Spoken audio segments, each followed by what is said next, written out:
In 2013, Jane was hired by the Monarch Dispensary to be the head of patient services in Scottsdale. She was grateful that dispensaries were operating and she no longer had to fear being arrested. She was full-time consulting and learning as she went from outreach, research, growers, and patients. The stories came pouring in about getting off pain pills, folks no longer having anxiety, and on and on. It was rewarding to her to be able to alleviate the suffering and pain in people's lives. In 2017, she was approached by Copper State Farms for planning on opening a chain of soul flower dispensaries in Arizona. She became the director of patient services for soul flower dispensaries and remained there until April of 2024. She has been on a number of podcasts, Know Your Dose, Psychedelic Lex, and Jeff Cooper's I Am Still Standing. Named in the top women in cannabis in Arizona from 2012 to present, she has a long history of serving the patient community. As of April 2024, she has moved into private practice with one-on-one consulting for patients. Her specialty is adjunct therapies for patients with cancer. We know a few of those people, don't we? And with that, I'd like to introduce Jane Fix.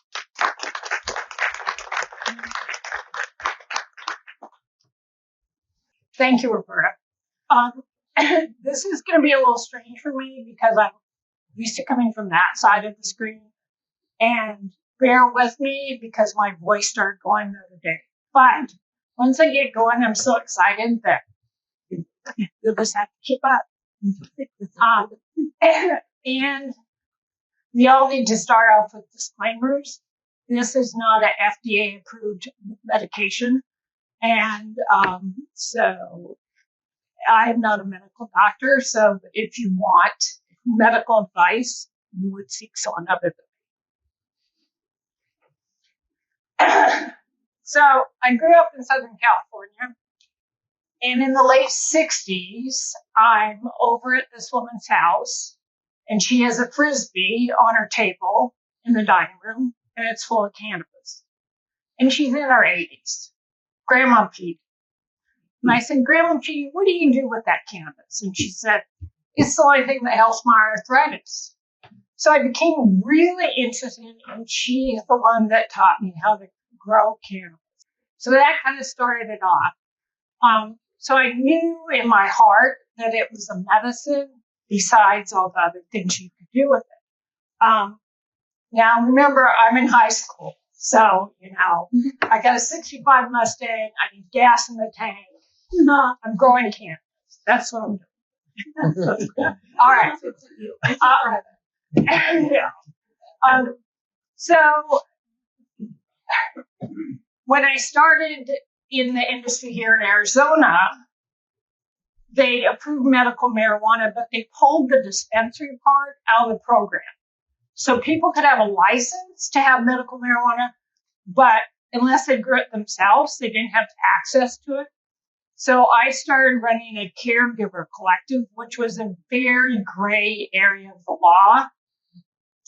Bill Montgomery, the county attorney, got on TV, and I was in my caregiver collective, and he was in studio, and during the interaction, he was saying, I'm not going to let the dispensaries open. We're not going to get state employees arrested. And I was saying, it's too late. It's going to go across the country. There's nothing you can do to stop it. If you had all these objections, you should have done it before it went on the ballot. And he was so furious at me. He kept saying, I would arrest Jane Fix. I would arrest Jane Fix. The next day I had 8 job offers, each one for more money. So it worked out for me. And within probably 6 months, they opened the dispensaries, and I went to work in a dispensary where I didn't worry about being arrested. Currently, I am co-chair of the Science and Research Committee for the Arizona Dispensary Association, and then I do my own little thing. Okay. So, China had this in their pharmacopoeia in 100 AD. We used it in the United States as medicine up until 1942 in the doctor's office. There was 500 different variations of cannabis as medicine. And then, in 1937, they outlawed it. By 1942, they removed it. It just got reinstated in June of 2020 back into the pharmacopoeia. Still not federally legal. So, all right. So, Raphael Mechoulam, 1964, he kind of started it all. He isolated THC. He just passed away last year in Israel. He was about 92, had these twinkling blue eyes, looked like Santa Claus. Just a wonderful, wonderful person. And Israel is carrying on all his scientific work. And then in the 1980s, Alan Howlett here in the United States found the CB1 receptor. We're pretty much familiar with CB1 and CB2. William Devane discovered that, the endocannabinoid system, and the CB2, 1993. But there's so much more than that. And we don't know everything, but we know more than we did 20 years ago. None of this is taught in medical school. And I was listening to somebody talk about medical texts yesterday, and they were saying 50% of the information in the medical text for the doctors is no longer correct, and that does uncalculable damage to the patients. So we're hoping to get medical school on with the endocannabinoid system, but we'll see. Then the U.S. government patents CBD. It's granted in 2003 as a neuroprotectant and a neurotoxin. But according to the other arm of the government, it's no medical use. So we'll see what the government does with that patent. So this is just some of the things that cannabis can help with. I always tell people 8 out of 10 people that come to me have success with cannabis. There's always surprises. I had a 96-year-old woman that was addicted to opioids that was off in 2 weeks. Like, it usually takes a lot longer than that. It's a tool in your toolbox. It's nothing to be afraid of if you are mindful of how you're using it, and it's a plant medicine, so people react differently. Okay, this is where I get excited. So New Zealand is doing a lot of research, and they do the best job of explaining the endocannabinoid system. So you have your CB1 receptors. Okay, so this is the receptors here have 8 docking spots. So think of a dot with 8 docking spots. And THC has 5 linking arms. And it comes in and it links to these spots in the receptor. And it stops back pain, sciatica pain, central nervous system pain. I can't tell you, because they did such a good job with Reefer Madness, how many people are fearful of THC. And so they come to me and they only want to try CBD, which is fine. CBD will take down inflammation. But as far as stopping the spasticity, the pain going across your back, it's going to be THC that does that. CB2 receptors. They are in your stomach. Now, we thought originally that CBD hooked into these receptors, but it doesn't. What it does, CBD is very promiscuous. It goes around and it modulates openings and closings of certain calcium gates and things like that. So it doesn't actually connect, but it's involved in how your body responds. So, and CBD is very calming. It's good for inflammation and anxiety. Okay, this is where I get excited. This is the recent research. This is a transient receptor potential channel right there. And that controls your body heat. That controls your hot flashes. That controls. So the only thing that goes through these channels are spices. So if you eat a hot Chinese meal or a hot Mexican meal, you're going to sweat. But cannabis also goes through that. So the cannabis user as a whole runs a half a degree to a degree cooler than your average person on the street. So sometimes you'll see these kids, especially here in Arizona, it's 120 and they got a sweatshirt on and a hood. And I think, how much weed are you smoking?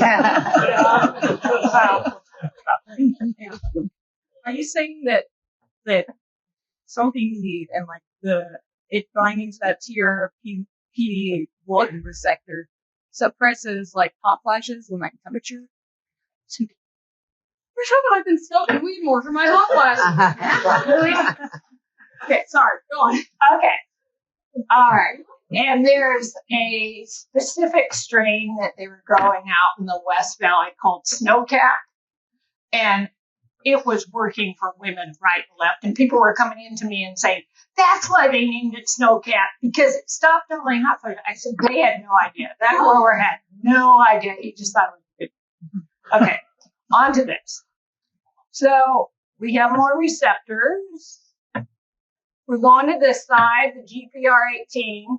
So the cannabis plant has 500 active molecules in it. It has over 200 cannabinoids. It has terpenes. It has flavonoids. It has all this stuff going on.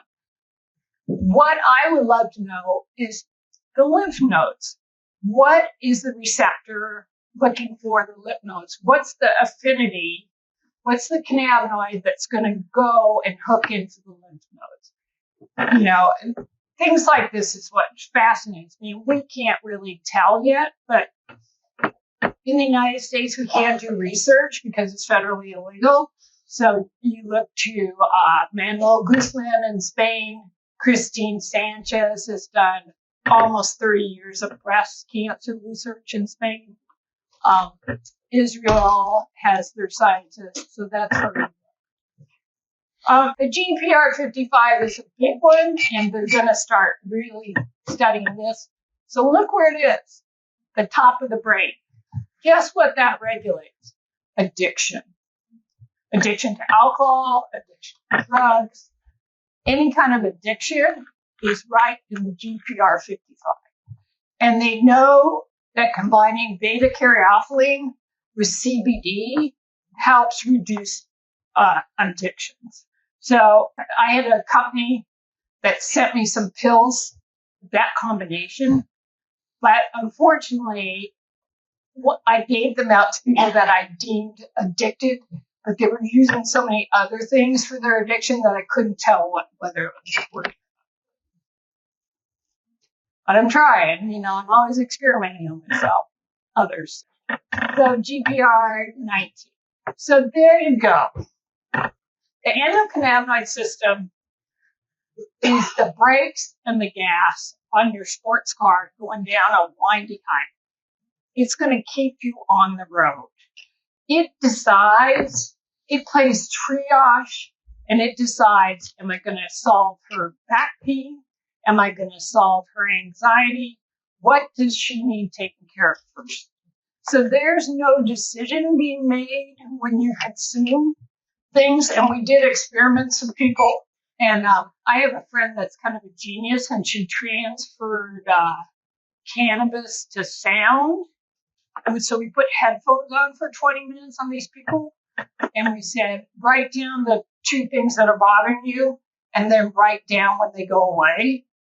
And I participated in that. So I had minor back pain and some low-grade anxiety. So within 10 minutes, the back pain went away. And then within 20, the anxiety was gone. And it stayed gone for probably 3 or 4 days. So sound is the new frontier also. That's a side. I go off on all these tangents. Okay. So you see the vast receptors. They act as the brakes and the gas. The THC locks into your central nervous system and helps control the pain. The CBD works through the bloodstream and the airways to strengthen the immune system. It regulates sleeping, anxiety, depression, and more. And then a lot of people call the endocannabinoid system the master switchboard in the body. And so this is why I get kind of pissed off they don't teach it in med school.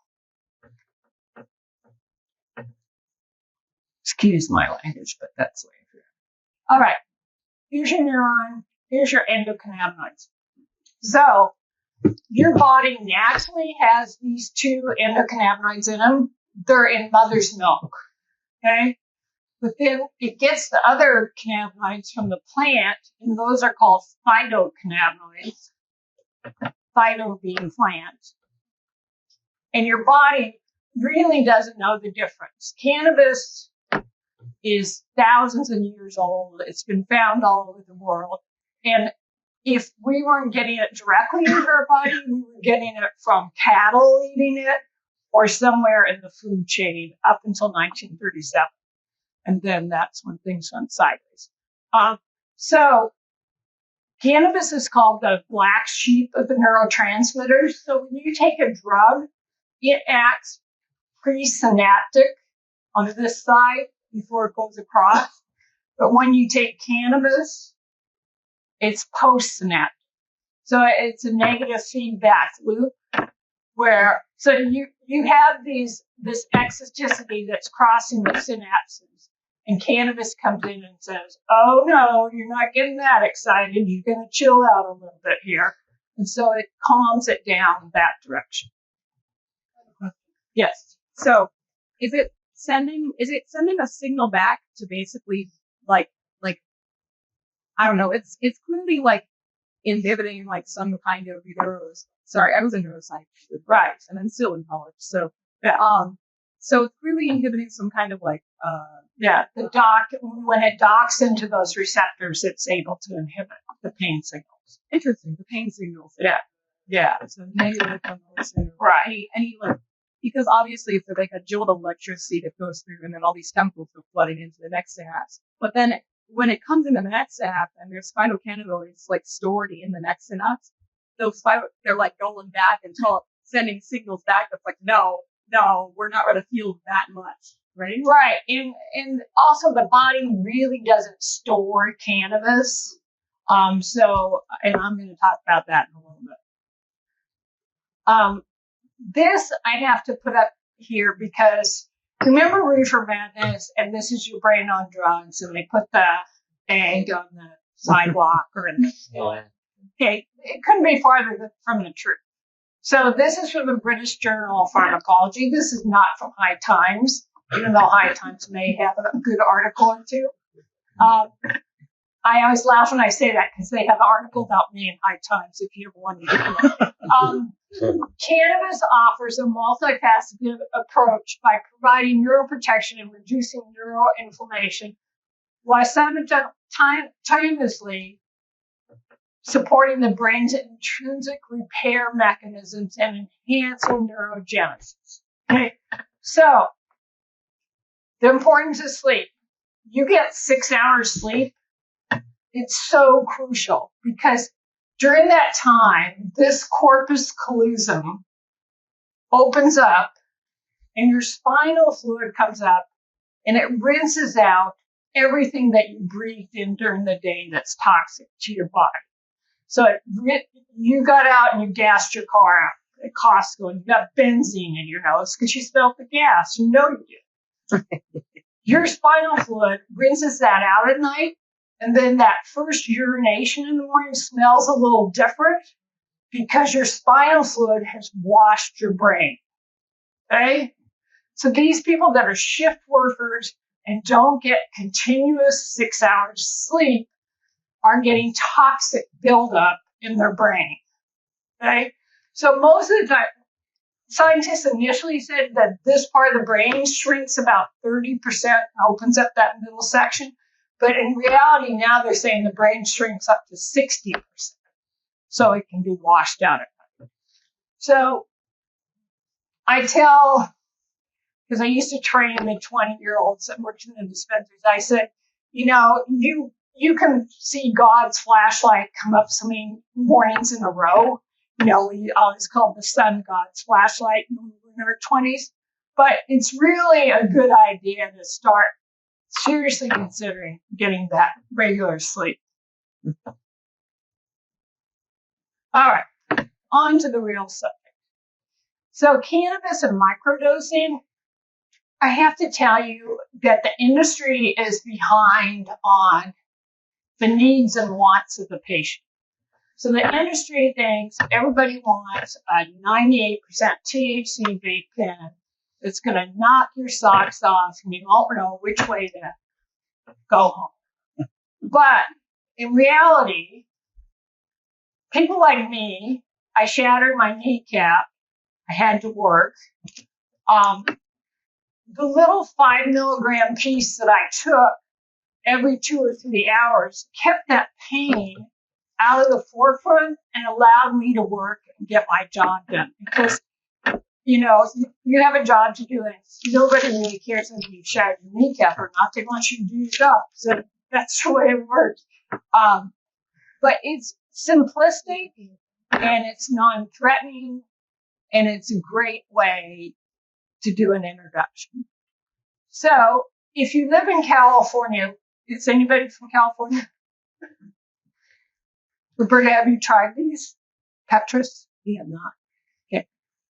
They're made by Kiva, which is a really good brand. And the Kiva's in California. They're also here in Arizona, but they don't have this product.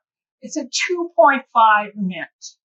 So I'm all for mints instead of like something that you would chew and swallow. So when you have an edible or a gummy, I always like it to go in through the mucous membranes of the mouth. If you chew it and swallow it, it gets processed through the liver and the THC becomes an 11 alpha hydroxy, which is like 3 or 4 times stronger than what you put in your mouth. And then it tends to be sedative. So I like to do everything at the buccal level through your gums. All right. So I have this up here because a lot of times, and especially in this industry, the bud tenders are all under 30 and they don't have any kind of aches or pains or medical background. And so they're having fun. They're having their sleep diagnosis. And so they're not going to recommend a small dose because to them it doesn't equate to anything. But I can tell you from 13 years of working with people and having people journal and having people spend one day at one level and one day at the next level, one day at the next level, they'll figure it out and less is more. At the end, I have sources, and Dustin Sulak, that's a doctor in Maine, he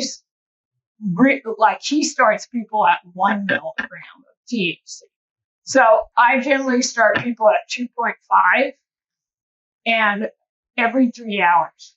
Now, I have really funny stories. So I had this woman come in and she had knee pain and back pain and she was a golfer and she was just petrified of trying cannabis and she wanted CBD.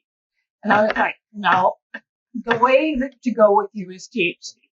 And so I was helping a patient and I get this voicemail from this woman and she is ticked off at me.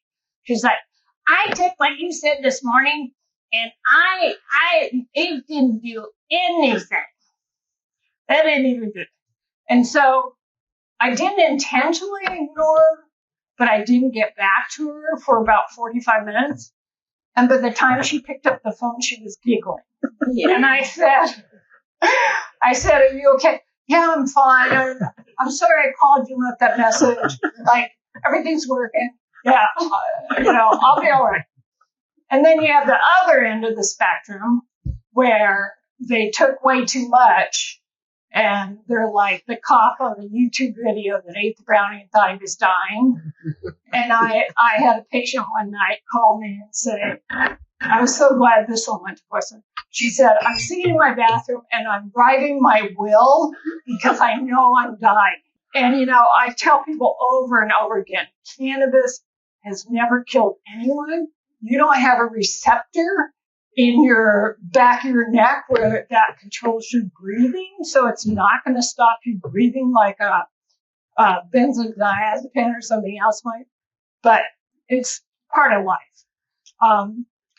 And I have to say, I spent 8 years in Colorado running riding stables. And when you run a riding stable, everybody has a runaway horse story. And when you're in cannabis, everybody has a I ate too much edible story.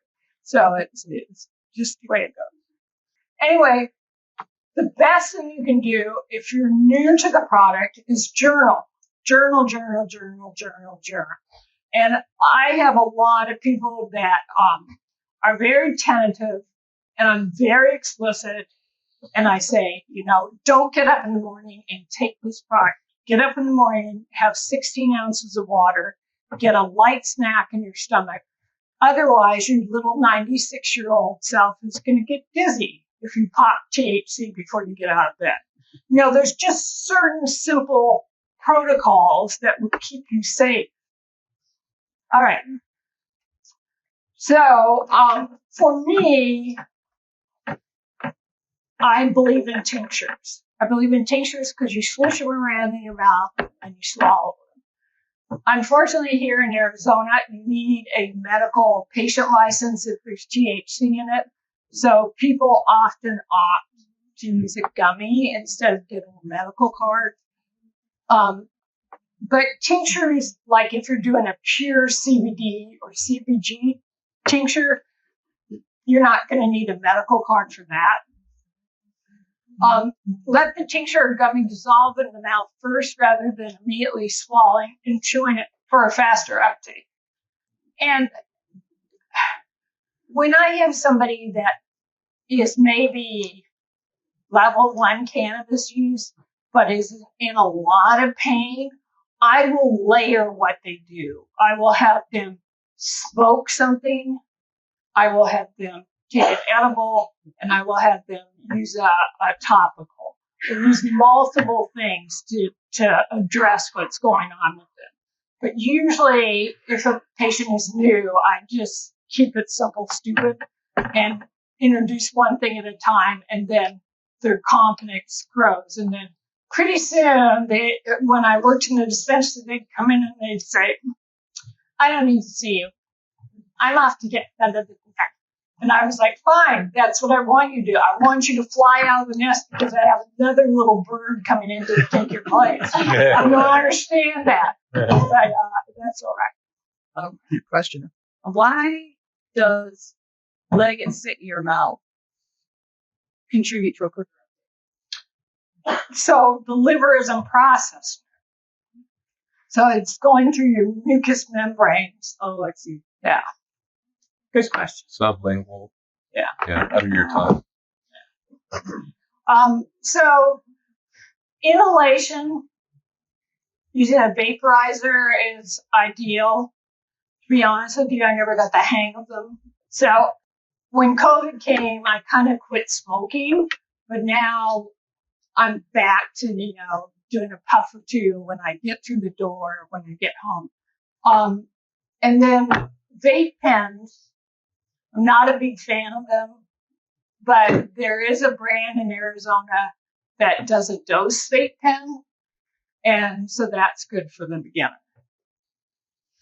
Yes. As far as the vape pens, is there any issues, like chemically, other than THC, like there is with the cigarette type vape pens and the crap that I did? For the flavor. Like that crap? Yes. So I would say Arizona is one of the safest states for vape pens. California has a lot of knockoffs where they put vitamin E in it. Sometimes they'll find coconut oil in the vape pens. Like, you really don't want coconut oil in your lungs. Right.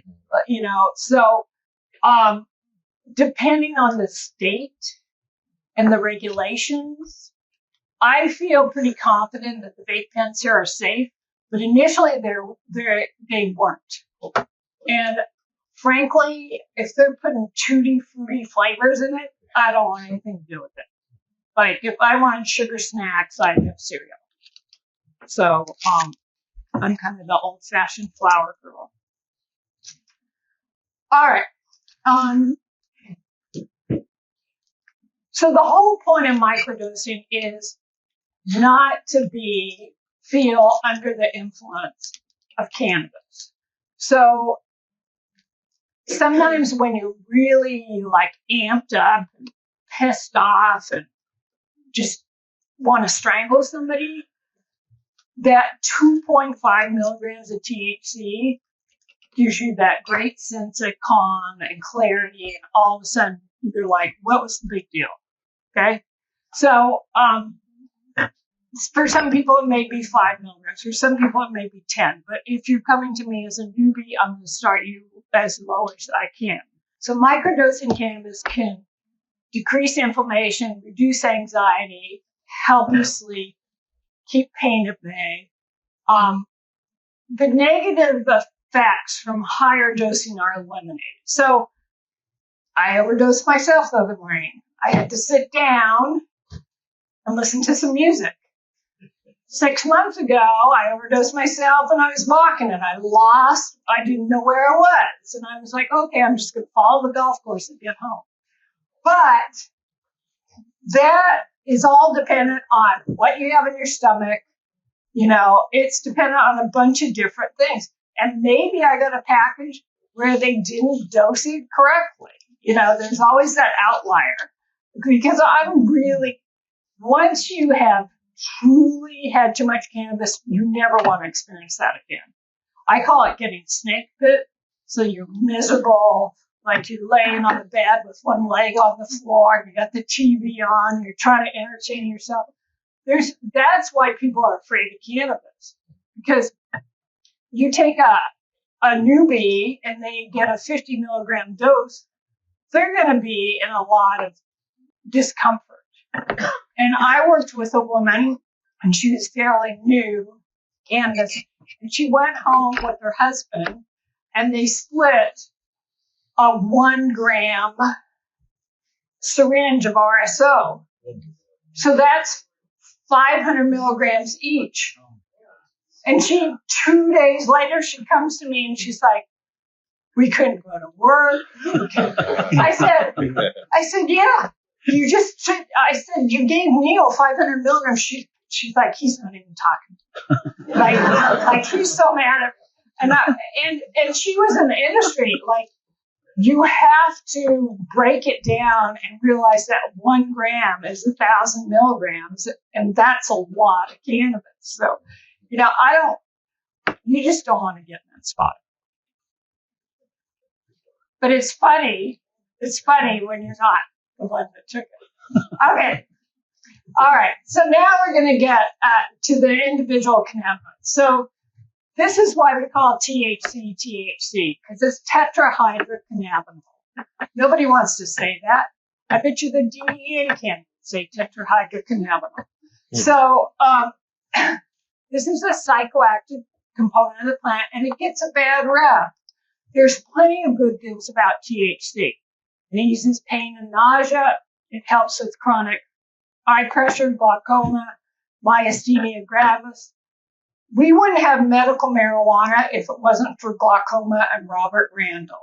So his wife is still alive. She's a nurse.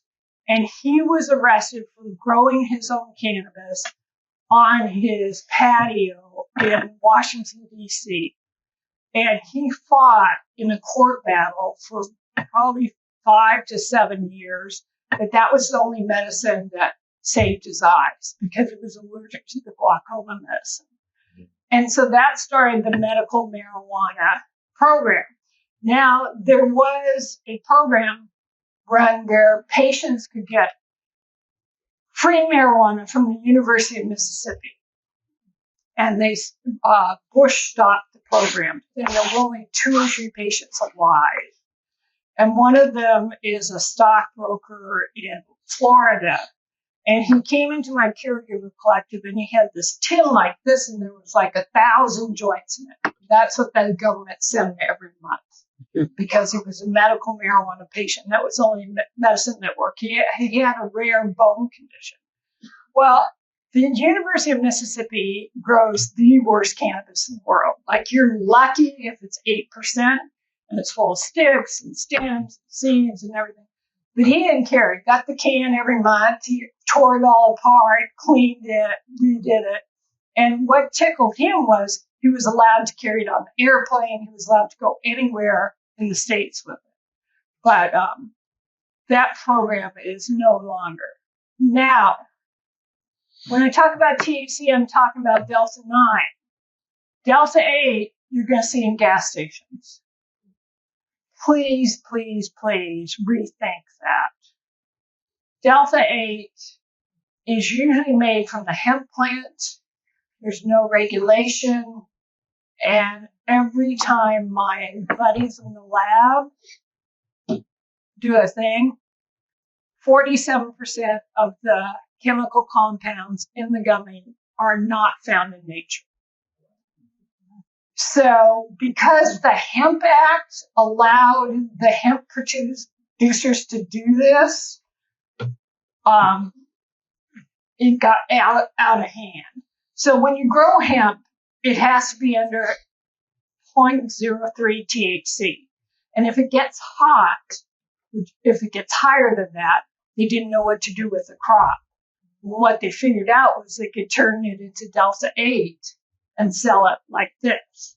And so there's a lot of Farm Act problems with the law. They're trying to change that.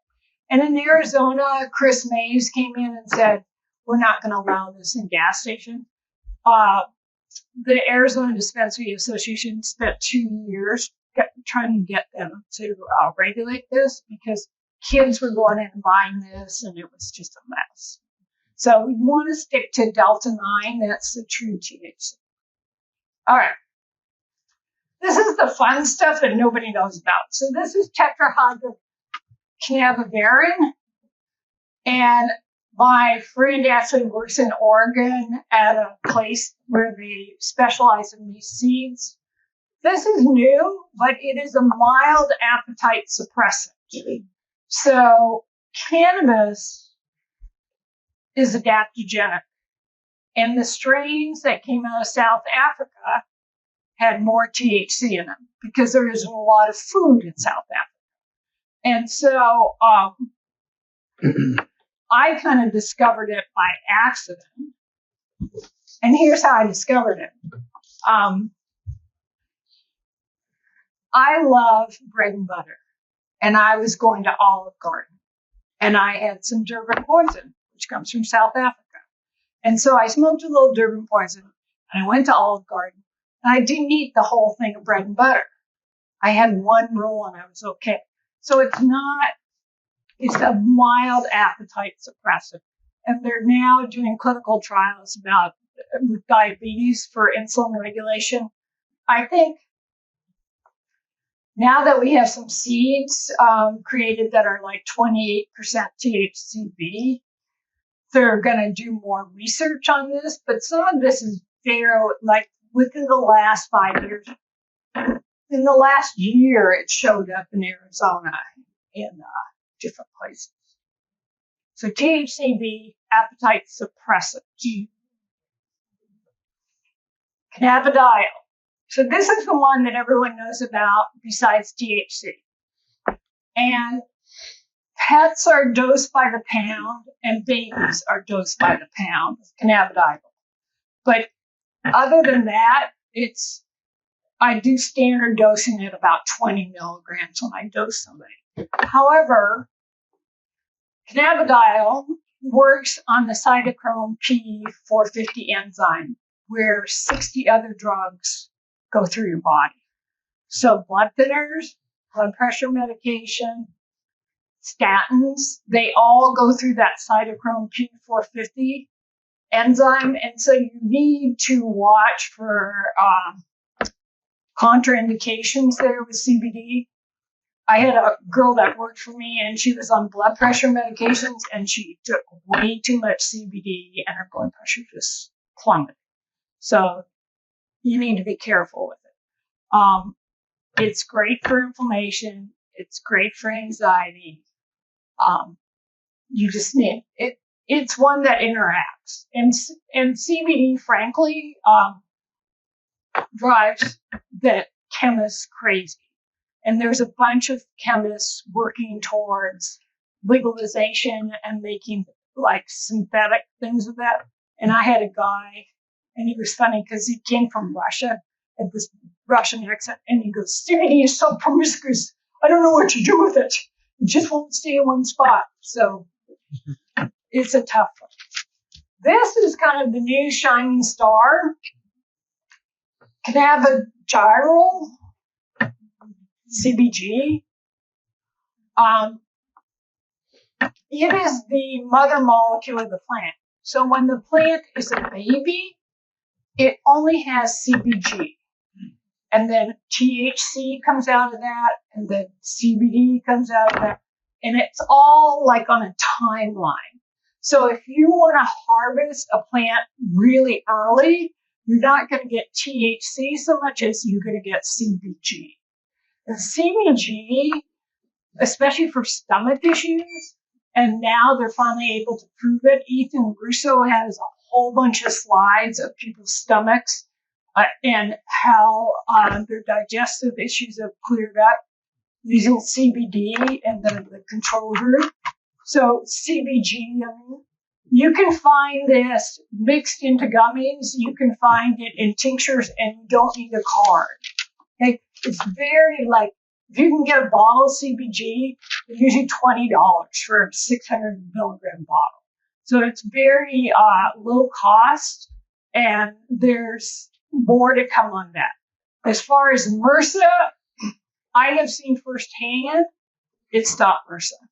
So I had a woman with MRSA. She accidentally spilled some on her MRSA, and it went away. Well, all right. We're almost done with all the board stuff.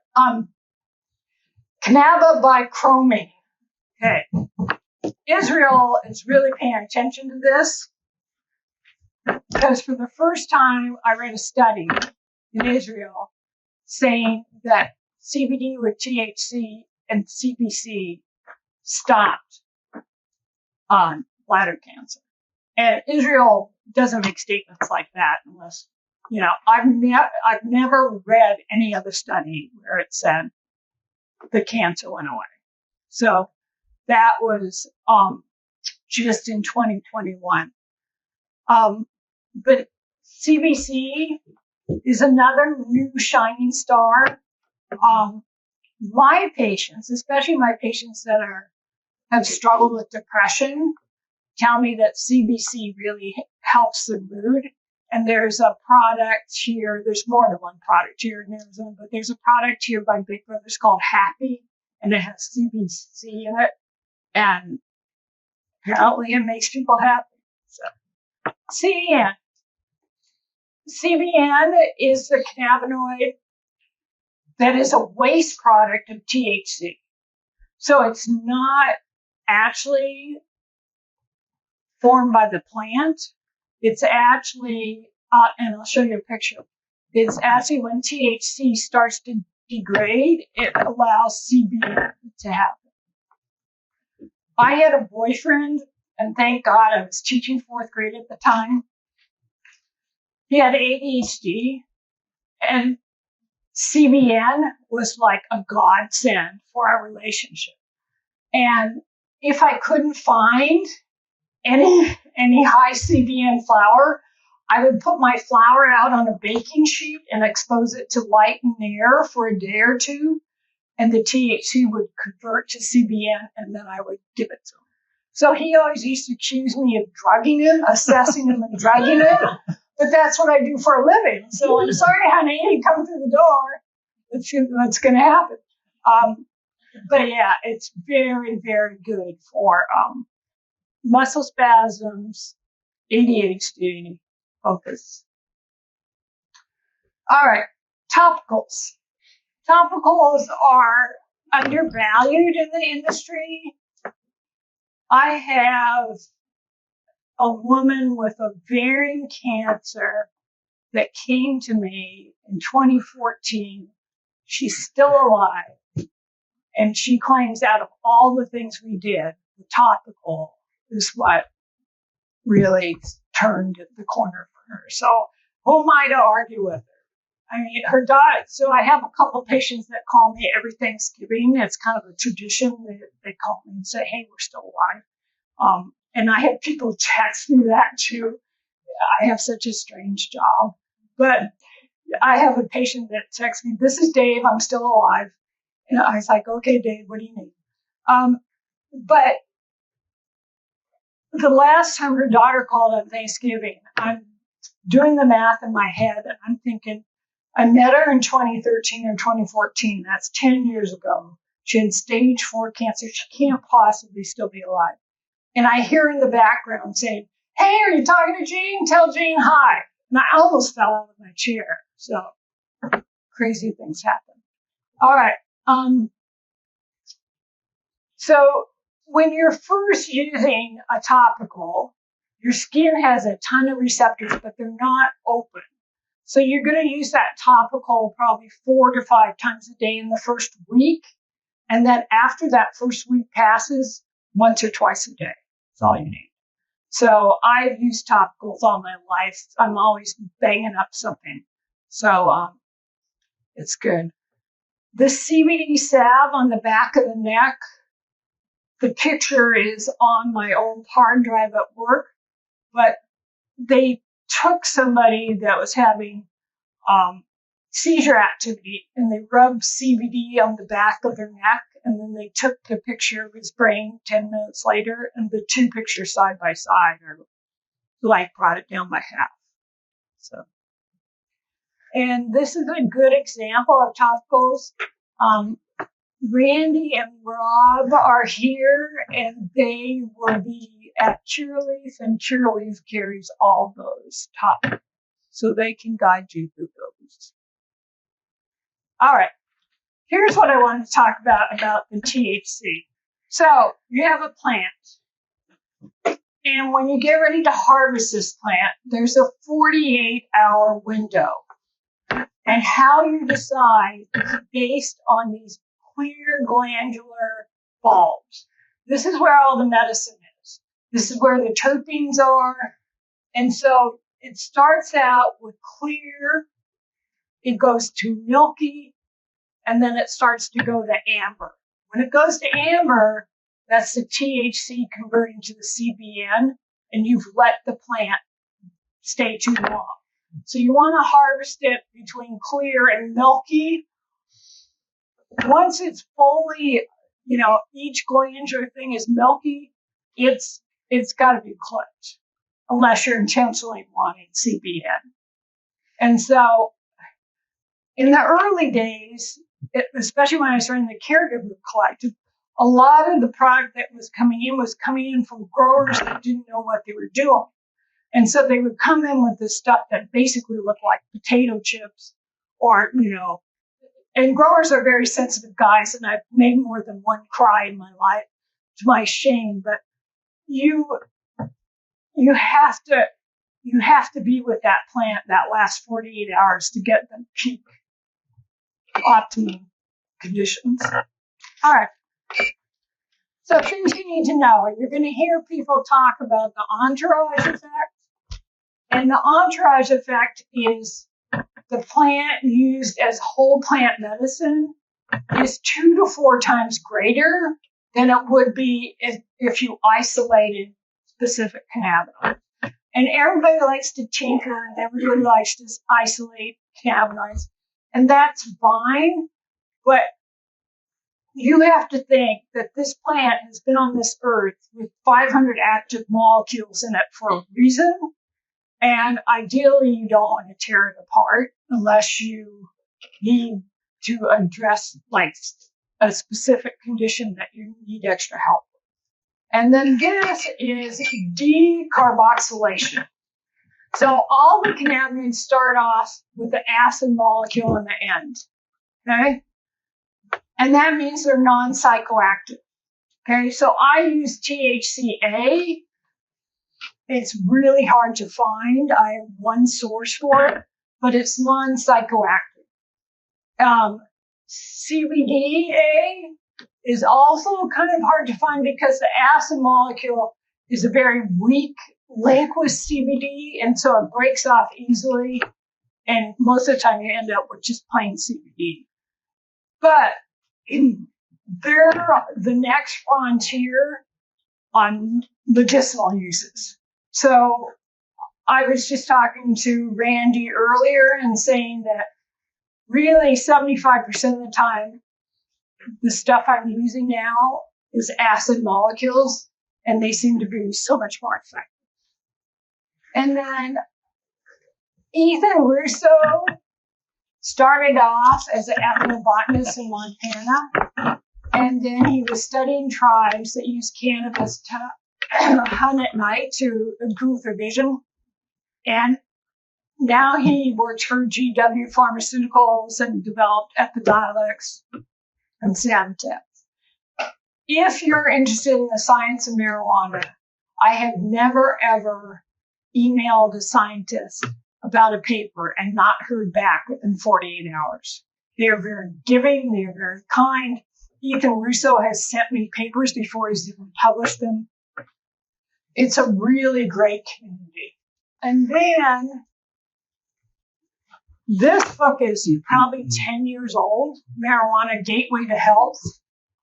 It was the first book I used when I did my cannabis book club. It is one of the best, simplest books you can read about cannabis. Healer.com always has dosing recommendations. He does webinars. He's doing a webinar this week about using suppositories for menstrual cramps. Those two sources are really good. Most Project CBD, that's a very good website. Most of these I took right from the National Institute of Health website, but when I'm doing a deep dive into something, that's normally not where I go because they're run by the government and they're influenced by the government. All right, questions? Taking away from you, touring on all of the amount, they just keep increasing the bill. Should be done. So, You didn't need your question. yeah, she asked if you can become immune to marijuana. So your tolerance can get higher. Here's my experience. So I've been medicating since 1968. I've taken 3 breaks. They've probably been a year to 6 months each. My tolerance has remained very low.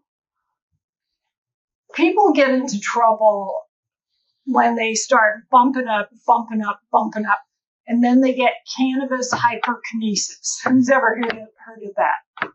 Cannabis hyperkinesis, there is no cure except for to stop using cannabis. Now, if you get cannabis hyperkinesis, you can go to the emergency room and they will shame you.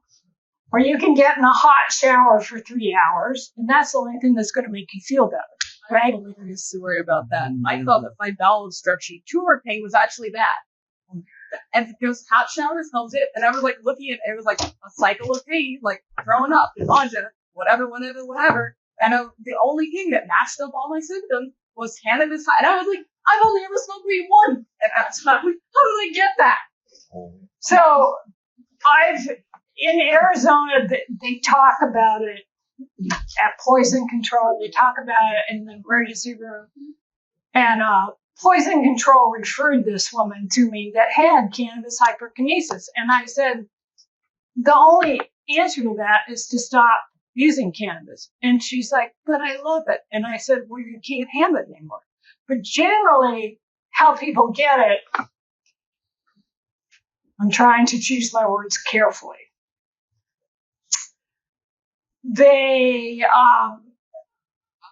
I had a friend associate, and he was eating 1,000 milligram brownie one night, the next night, and the third night he had cannabis hyperkinesis. Oh yeah, the body is toxic. It can't stand it anymore. It's like, just don't be stupid. What is that? Breakout? Cannabis hyperkinesis is, I've never had it, but apparently the only thing that stops it is a long hot shower, like a 3. What is the condition? It's a rash and you're itching and you're, yeah.